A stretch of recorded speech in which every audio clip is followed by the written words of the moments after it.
les uns après les autres. Et d'un coup, c'était devant nous.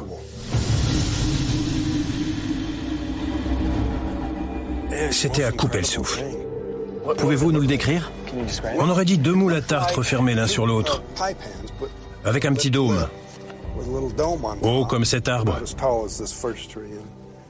et à la distance de l'arbre derrière. Il y avait des éléments métalliques opaques et d'autres qui brillaient. J'étais sidéré. Ça avait l'air tellement fluide et puissant. On s'est arrêté, j'ai ouvert la portière. Je me suis dit que je n'aurais pas le temps de m'approcher très près.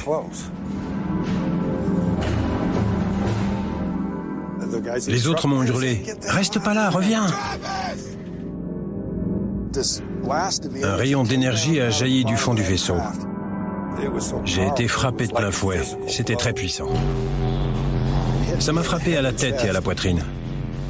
J'ai entendu les autres crier « Il est mort, ils l'ont tué, fichons le camp !» Ils ont paniqué, ils ont fui.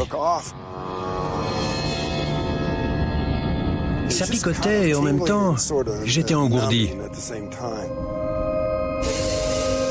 Quand j'ai repris conscience, j'avais très mal. Je me suis demandé où j'étais. J'entendais des bruits de mouvement autour de moi, j'ai cru que c'était des médecins. Et puis, j'ai ouvert les yeux sur le visage d'une créature qui était penchée sur moi. Quel choc! C'est ce qui revient le plus dans mes cauchemars. Ensuite, je me suis réveillé sur le bord de la route.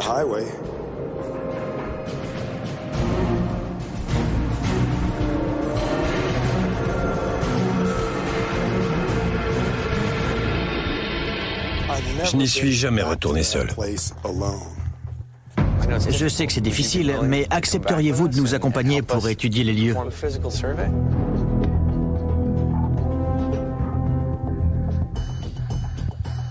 Oui, j'irai avec vous, mais pas tout seul. Bien sûr que non. D'accord, on peut y aller tous ensemble. C'est l'un des cas les plus passionnants de l'histoire. Moi, j'y crois. Il a été enlevé, je n'en doute pas une seconde. Je ne peux ni confirmer ni infirmer l'histoire de Travis. Je n'ai pas assez de données pour me prononcer. Pour me convaincre que ça s'est vraiment bien passé, il faut me montrer des preuves matérielles. Notre enquête nous emmène sur les lieux de l'enlèvement présumé. Nous allons chercher des preuves d'une présence extraterrestre.